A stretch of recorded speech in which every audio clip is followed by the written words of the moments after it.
ఇప్పుడు exactly 9 AM అవుతుంది time అయితే. సో, నేను 10 మినిట్స్ బ్యాకే ఇంగ్రీడియెంట్స్ అంతా కూడా రూమ్ టెంపరేచర్‌లో పెట్టేసాననమాట. ఇప్పుడు ఒక బౌల్ తీసుకొని 1/4 కప్ ఆఫ్ కర్డ్ అనేది పోసుకుంటున్నాను. ఇందులో 1/4 టీ స్పూన్ వచ్చేసి బేకింగ్ సోడా యాడ్ చేస్తున్నాను. సో, ఈ బేకింగ్ సోడా కర్డ్‌లో బాగా మిక్స్ అయ్యి బబుల్స్ అనేది క్రియేట్ అవుతాయన్నమాట. ఒక యాసిడిక్ రియాక్షన్ అనేది వస్తది.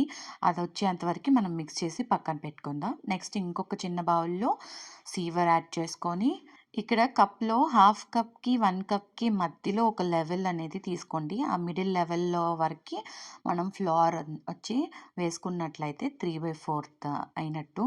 సో, ఇక్కడ నేను 3/4 కప్ ఆఫ్ మైదా అనేది యాడ్ చేసుకుంటున్నాను.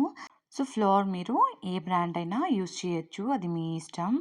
సో, ఫ్లోర్ యాడ్ చేసుకున్న తర్వాత నేను హాఫ్ టీ స్పూన్ వరకి బేకింగ్ పౌడర్ వచ్చి యాడ్ చేసుకుంటున్నాను.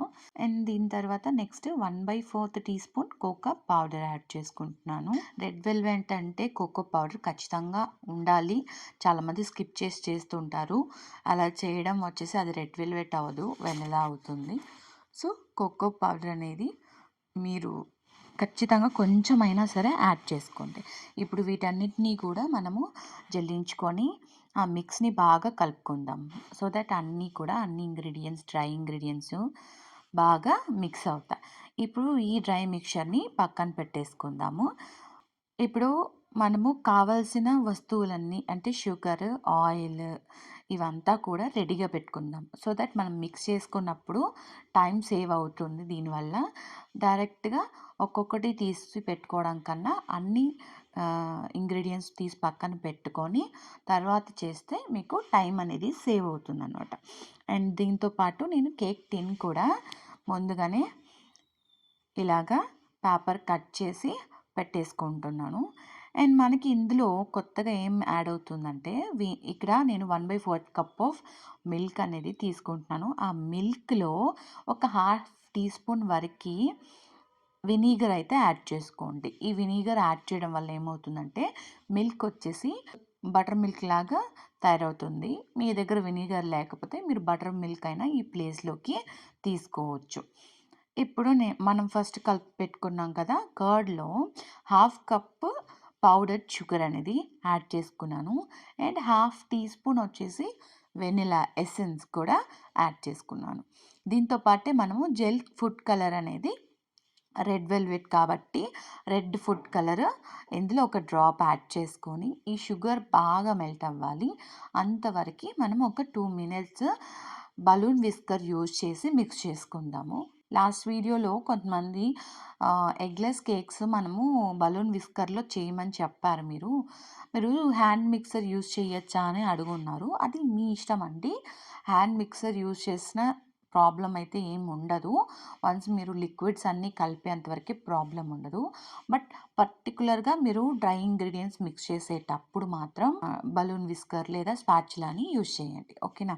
ఇప్పుడు ఇందులో 1/4 కప్ ఆఫ్ రిఫైన్డ్ ఆయిల్ అది ఏసుకున్నాం కదా! ఆయిల్ అంతా కూడా బాగా మిక్స్ అయిపోవాలి. ఎక్కడ తేటలాగా కనిపించకుండా బాగా మిక్స్ అయిపోయే విధంగా మీరు మిక్స్ చేసుకోండి. ఇప్పుడు ఫస్ట్ మనం డ్రై మిక్స్ తీసుకున్నాం. అండ్ ఈ బటర్ మిల్క్ వినిగర్‌తో చేసి పెట్టుకున్నాం కదా! Butter milk. అది కొంచెం, ఇది కొంచెం యాడ్ చేసుకుంటూ మనం డ్రై మిక్స్ అనేది వెట్ మిక్స్‌లోకి కలిపేసుకుందాం. ఓకేనా? సో, ఈ విధంగా మీరు బ్యాచెస్ వైస్ వేసుకోండి ఫ్లోర్‌ని ఎప్పుడు గూడా. ఇది చాలా మీకు మంచి టెక్స్చర్ తీసుకురావడానికి హెల్ప్ అవుతుంది. అండ్ లమ్స్ కూడా లేకుండా పిండి పిండిగా లేకుండా మీ స్పాంజ్ కేక్ అనేది బాగా ఈవెన్‌గా బేక్ అవుతుందనమాట. ఒకేసారి డంప్ చేయడం వల్ల కొన్ని కొన్ని మాలిక్యూల్స్ అంటే కొన్ని కొన్ని లమ్స్ అనేటివి క్రియేట్ అయిపోయి లోపలే ఉండిపోతాయి. సో, అది మీకు తెలీదు. అందుకే ఎప్పుడు కూడా బ్యాచెస్ వైస్ మెల్లిమెల్లిగా కొద్ది కొద్దిగా యాడ్ చేసుకోండి. ఇప్పుడు ఈ రెసిపీ వచ్చేసి హాఫ్ కేజీ కేక్‌కి సంబంధించింది కాబట్టి మీకు ఇంగ్రీడియెంట్స్ అంతా కూడా నేను డిస్క్రిప్షన్‌లో ఇస్తున్నాను. హాఫ్ కేజీకి ఎంత, 1 కేజీకి ఎంత అనేది అందులో చూసుకొని మీరు ఫాలో అయిపోండి. అండ్ ఓవరాల్‌గా బ్యాటర్ అయితే ఈ విధంగా ఈ కన్సిస్టెన్సీలో ఉండాలి. గుర్తుపెట్టుకోండి మరీ నీళ్ళుగా ఉండకూడదు, మరీ గట్టిగా కూడా ఉండకూడదు. సరేనా? ఈ విధంగా ఇడ్లీ బ్యాటర్ కన్సిస్టెన్సీలో తీసుకొని రావాలి. నెక్స్ట్ ఈ బ్యాటర్‌ని మనము ముందు మనం 6 ఇంచ్ టిన్‌లో బటర్ పేపర్ ఏసి ఉంచుకున్నాం కదా!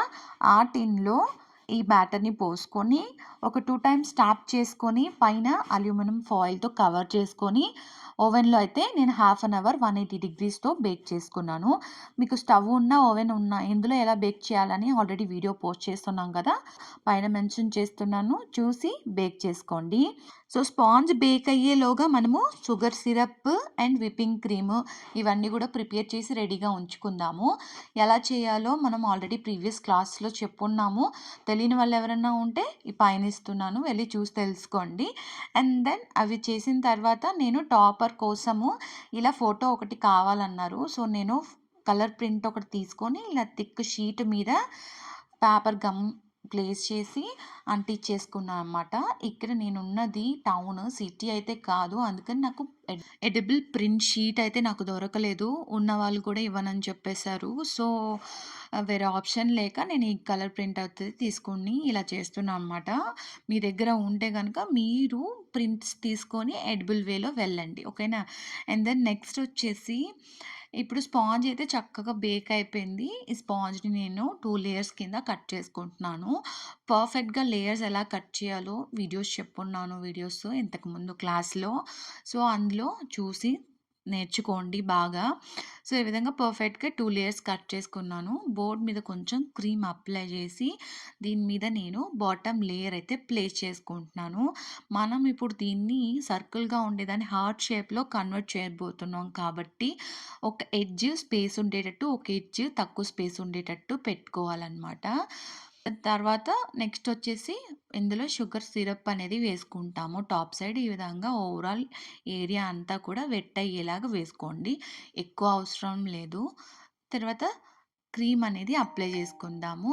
క్రీమ్ అప్లై చేసుకునే పద్ధతి మనము బ్రెడ్ కంటే ఎప్పుడు కూడా క్రీమ్ తక్కువగానే ఉండాలి. ఈక్వల్ ఉండద్దు, ఎక్కువ ఉండద్దు. తక్కువ ఉంటేనే ఈ పేస్ట్రీ కేక్ ఆ లుక్ వస్తుంది. లేకపోతే మనకి డామినేట్ చేస్తది క్రీమ్ ఎక్కువ. క్రీమ్ తింటున్నట్టు ఉంటుంది గానీ, కేక్ తింటున్నట్టు అనిపించదు. ఓకే. క్రీమ్ పోసిన తర్వాత ఇప్పుడు నేను వైట్ చాకో చిప్స్ ఉన్నది మనకి ఒకటే లేయర్ ఫిల్లింగ్ వస్తుంది కాబట్టి ఎక్కువ అప్లై చేసుకున్నాను నేను.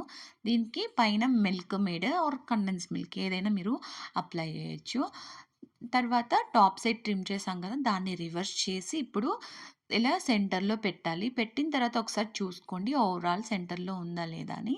చూసుకొని అడ్జస్ట్ చేసుకుందాము. ఇప్పుడు టాప్ సైడ్ కూడా షుగర్ సిరప్ తోటి మనం ఓవరాల్ స్ప్రెడ్ చేసుకుందాము. షుగర్ సిరప్ వేసుకున్న తర్వాత ఇప్పుడు సైడ్స్‌లో మొత్తము క్రీమ్ అనేది విప్పింగ్ క్రీమ్ అనేది యాడ్ చేసుకుందాము. విప్పింగ్ క్రీమ్ స్టేబుల్‌గా లేకపోతే మీరు చేసిన ఏ కేక్ కూడా పర్ఫెక్ట్‌గా ఉండదు. టేస్ట్ అయినా ఆ స్టేబుల్‌నెస్ అయినా కూడా బాగా రాదు. సో, ఎంత పర్ఫెక్ట్‌గా రావాలి అంటే మీరు నేను ఆల్రెడీ చెప్పన్నాను విప్పింగ్ క్రీమ్ ఎలా చేయాలి అని. ఆ వీడియో చూసి తెలుసుకోండి. కింద డిస్క్రిప్షన్‌లో మెన్షన్ చేస్తున్నాను. సరేనా? వన్స్ విప్పింగ్ క్రీమ్ మీకు చేయడం బాగా వచ్చిందంటే ఇంకా కేక్స్ సింపుల్‌గా చేసేస్తారు. మెయిన్‌గా బేసిక్‌గా స్పాంజెస్ అండ్ విప్పింగ్ క్రీమ్ ఇవి 2 కూడా బేసిక్ ఫండమెంటల్స్ అనమాట. ఇవి తెలిస్తే మీరు ఈజీగా ఎలాంటి కేక్ అయినా కూడా కష్టం లేకుండా చేసేయగలరు. ఇప్పుడు ఓవరాల్ కేక్ అంతా కూడా స్క్రాప్ చేసేసుకొని పైన ఫినిషింగ్ అయితే అయిపోయింది. క్రమ్ కోటింగ్. ఇప్పుడు నేను దీన్ని తక్కువ టైం ఉంది కాబట్టి ఫ్రీజర్‌లో పెడుతున్నా. ఫ్రిడ్జ్‌లో అయితే మనకి ఎక్కువ టైం ఉన్నప్పుడు చేస్తుంటాం. సో, ఫ్రీజర్‌లో పెడితే త్వరగా చిల్ అవుతుంది. సెట్ అయిపోతుంది. ఈ 10 మినిట్స్ గ్యాప్‌లో మనం డిజైన్‌కి కావాల్సినవన్నీ రెడీ చేసి పెట్టుకుందాం. దానికోసం ఇందాక మనం స్పాంజ్ ట్రిమ్ చేసినప్పుడు కొన్ని బ్రెడ్ పీసెస్ మిగిలాయి. అది ప్లస్ ఇప్పుడు ఫాండెంట్ కొంచెం కావాలి. ఇది హార్డ్‌గా ఉంది ఫాండెంట్. అందుకోసం నేను ఇవన్నీ కలిపి ఓవెన్‌లో ఒక 5 మినిట్స్ పెడతాననమాట. అది వేడయ్యేలోగా మనము ముందు రెడీ చేసి పెట్టుకున్నాం కదా! ఫోటో ప్రింట్ టాపర్ ఏదైతే ఉందో దాన్ని ఆ షేప్‌కి చక్కగా కట్ చేసేసుకుందాము.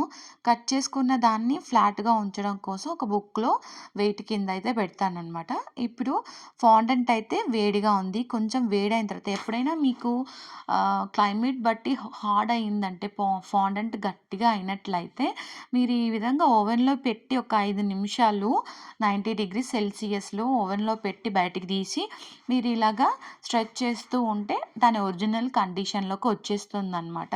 సో, ఈ టిప్ యూజ్ అవుతుందా మీకని చెప్పి నేను వీడియో తీయడం జరిగింది.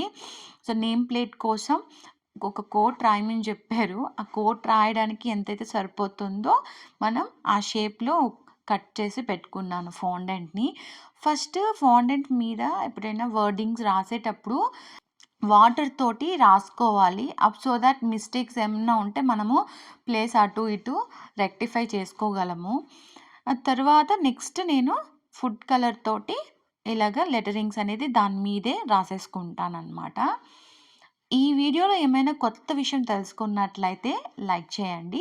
మన ఛానల్‌ని ఇప్పుడే ఫస్ట్ టైమ్ చూస్తున్నట్లయితే సబ్స్క్రైబ్ చేయడం మర్చిపోకండి. ఈలోగా మనం ఓవెన్‌లో పెట్టిన బ్రెడ్ క్రమ్స్ కూడా రెడీ అయిపోయింది. సో, ఇది తీసుకొని మనం డైరెక్ట్‌గా మనం మిక్సీ జార్‌లో వేసుకొని ఒక గ్రైండ్ చేసుకుంటే మనకి ఫైన్ పౌడర్ అనేది వచ్చేస్తుంది. ఈ బ్రెడ్ క్రమ్స్ అన్నీ గూడా మనము కేక్ మీద వేసేసుకుంటాం. ఇప్పుడు క్రమ్ కోటింగ్ అయిన తర్వాత ఒకసారి మనము హార్ట్ షేప్‌లో తీసుకొనొస్తాం కదా! ఈ సర్క్యులర్ షేప్‌లో ఉన్న కేక్‌ని. దీనికోసం ఈ విధంగా వీడియోలో చూస్తున్నట్టు మార్క్ చేసుకోండి. 4 డైరెక్షన్ మార్క్ చేసుకొని తర్వాత ఈ విధంగా కింద ట్రయాంగిల్ షేప్ క్రియేట్ చేసుకోండి. ఇలా కట్ చేసుకున్న ఒక హాఫ్‌ని ఒక సైడ్ అండ్ రైట్ హాఫ్‌ని ఒక సైడ్ తీసుకొని మీరు ఈజీగా హార్ట్ షేప్ అనేది క్రియేట్ చేసేయొచ్చనమాట. సర్కిల్ షేప్‌లో ఉన్న కేక్‌ని ఈ విధంగా టర్న్ ఔట్ చేసుకోవచ్చు. సో, ఓవరాల్‌గా ఒకసారి మొత్తం కేక్ స్పాంజ్ ఎక్కడెక్కడ కనిపిస్తుందో ఫుల్‌గా క్రీమ్ పెట్టి ప్యాలెట్ నైఫ్‌తోనే ఒక రఫ్‌గా స్మూత్ అనేది చేసేసుకోండి కొద్ది కొద్దిగా. ఇక్కడ టాప్ సైడ్ కొంచెం మనకి హార్ట్ కార్నర్ అనేది ఈ విధంగా కట్ చేసుకొని తీసేసుకోండి. సో దట్ హార్ట్ షేప్ పర్ఫెక్ట్‌గా ఉంటుందనమాట. ఈజీగా వచ్చేసింది కదా! మీరు ఇది హాఫ్ కేజీ మాత్రమే. 1 కేజీ అయితే మీరు కావాల్సిన కేక్ టిన్ యూజ్ చేసుకొని ఇదే విధంగా హార్ట్ షేప్‌లోకి పర్ఫెక్ట్‌గా తెచ్చుకోవచ్చు.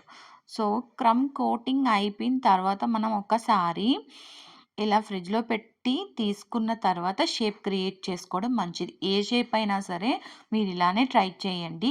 డైరెక్ట్‌గా క్రీమ్ వేసిన వెంటనే కట్ చేసినట్లయితే ఏమవుతుందంటే లోపల మీరు పెట్టిన క్రీము అదంతా గూడా లేయర్స్ అంతా డిస్టర్బ్ అయిపోయి హైట్ తక్కువ, ఎక్కువ రావడము, అట్లా స్పిల్లేజెస్ ఇష్యూ ఇవన్నీ నేను ఫేస్ చేశాను. సో, మీరెవరు అలా ఫేస్ చేయకూడదని ఇప్పుడే చెప్తున్నా. సో, లైట్‌గా స్మూత్ చేసుకున్న తర్వాత దీన్ని ఒక 10 మినిట్స్ అట్లా ఫ్రీజర్‌లో పెట్టుకుందాం. ఇప్పుడు అరౌండ్ టైమ్ అయితే 10:40 అవుతుంది. ఇంకో 20 మినిట్స్ టైం ఉంది అంతే.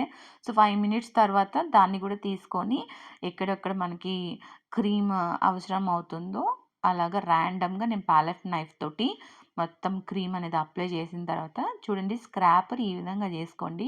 హార్ట్ సింబల్‌కి స్ట్రెయిట్‌గా పెట్టుకొని ఒక సైడ్ ఒకసారి, ఇంకో సైడ్ ఇంకోసారి అట్లా చేసుకొని పైన పాలెట్ నైఫ్‌తో ఈ విధంగా స్క్రాప్ చేసుకుంటూ మీరు లెవెల్ చేసుకోండి. ఓకేనా? మనం ఫోటో పెడుతున్నాం కాబట్టి మనకి ఎగ్జాక్ట్ ఫ్లాట్ సర్ఫేస్ అయితే అవసరం లేదు. అది ఈవెన్‌గానే వచ్చేస్తుంది. వన్స్ సైడ్స్ బాగుంటే సరిపోతుంది. సో, నేను నెక్స్ట్ బేస్ అంతా కూడా క్లీన్ చేసేసుకొని ఇప్పుడు ఆ బ్రెడ్ క్రమ్స్ ఏవైతే మనం ప్రిపేర్ చేసామో దాన్ని సైడ్స్ అంతా కూడా వేసేసుకుందాము. అండ్ పైన ఇందాక కలర్ ప్రింట్ టాపర్ క్రియేట్ చేసుకున్నాం కదా! లవ్ సింబల్‌ది. దాన్ని పెట్టేసి తర్వాత ఇలాగ సైడ్స్ అంతా కూడా మీరు ఆ బ్రెడ్ క్రమ్స్‌ని ఎక్కడెక్కడ మీకు గ్యాప్ ఉందో అక్కడక్కడ మీరు ఒక్కొక్క రవ్వ స్పిల్ చేసుకొని మొత్తము అప్లై చేసేసుకోండి.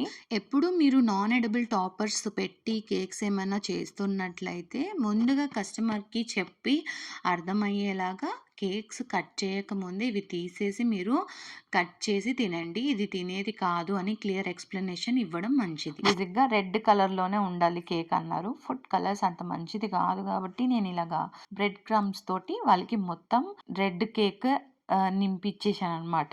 ఇదొచ్చేసి R21 నాజిల్ అనమాట. ఈ నాజిల్‌ని చిన్న పైపింగ్ బ్యాగ్‌లో వైట్ విప్పింగ్ క్రీమ్ అనేది ఏసేసుకోండి. తర్వాత చిన్న చిన్న డాట్స్ అనేది క్రియేట్ చేసుకుందాం. సో దట్ ఆ లవ్ సింబల్ ఏదైతే ఉందో అది కొంచెం ఎలివేట్ అవుతుంది. ఆ లవ్ సింబల్ చుట్టూ ఇలాగా ఫోటోకి మనము ఆ ఎడ్జెస్ పెట్టుకుంటూ వచ్చేయాలి. తర్వాత కింద బార్డర్‌లో కూడా కొద్దిగా ఇచ్చేసుకున్నాను. బార్డర్‌లో క్రీమ్ సమ్‌టైమ్స్ అంటుకోవట్లేదు. ఎందుకంటే బ్రెడ్ క్రమ్స్ ఉంది కాబట్టి దాన్ని అంటుకొని వచ్చేస్తుంది. సో, ఫస్ట్ నా సజెషన్ ఏంటంటే ముందు బార్డర్ క్రియేట్ చేసుకొని తర్వాత బ్రెడ్ క్రమ్స్ ఏసుకున్నా కూడా మీకు అంత కష్టం అనిపించదు. ఓకేనా? ఇప్పుడు ఇది కొంచెం మనం రాసి పెట్టుకున్న ఆ వర్డింగ్స్ ఏదైతే ఉందో దాన్ని పైన పెట్టేసి కొన్ని గోల్డ్ ఫ్లేక్స్, కొన్ని గోల్డ్ కలర్ స్ప్రింకిల్స్ తోటి లైట్‌గా టచప్ కొంచెం ఇచ్చుకున్నాననమాట. సో థాట్ డిజైన్ ఏదైతే ఉందో ఎలివెంట్‌గా అనిపిస్తుంది. అండ్ దెన్ నీట్‌గా కూడా ఉంది ఫినిషింగ్. సో, కేక్ అయితే ఫ్రీజర్‌లో పెట్టేసాను. ఎగ్జాక్ట్‌లీ 2 అవర్స్ అయింది కరెక్ట్‌గా నాకు. ఇంక కస్టమర్ ఎప్పుడొచ్చినా గూడా ఈజీగా ఇచ్చేయగలను. నాకు ఎక్స్‌పీరియన్స్ ఉంది కాబట్టి నేను ఫాస్ట్‌గా 2 అవర్స్‌లో కంప్లీట్ చేయగలిగాను. మీకైతే మేబీ ఒక హాఫ్ అన్ అవర్ అట్లా ఉంటుంది. సో, మినిమమ్ 3 అవర్స్ టైం తీసుకొని ఆర్డర్స్ అయితే కన్ఫర్మ్ చేసుకోండి.